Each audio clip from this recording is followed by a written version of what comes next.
Hi there, my name is Aaron Landerman. I'm a professor of electrical and computer engineering at Georgia Tech, and this is an original arcade Tron controller.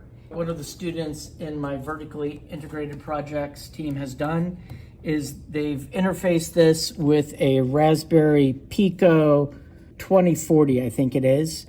So it reads the various things from the joystick. Here's the optical encoder. Now, instead of getting the quadrature directly from here, we are using the original circuitry that has a little counter in it that turns the quadrature into a number, 7-bit number, 0 to 127. And so we're reading the 0 to 127 number from the counter over here.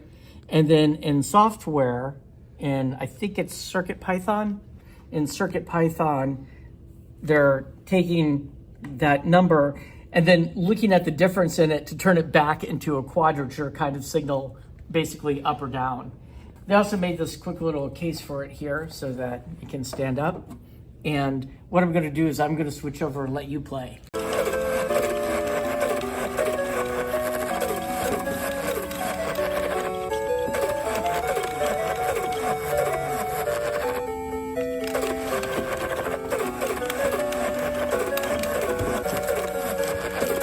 Almost.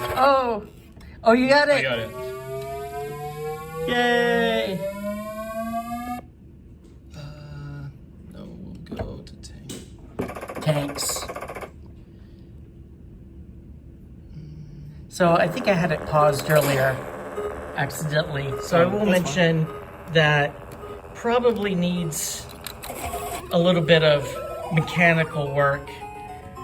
Lubricate the joystick, and the knob in particular has one part that's a bit stiff compared to the rest of the turn of the knob. It's particularly difficult to get the turret of the tank lined up.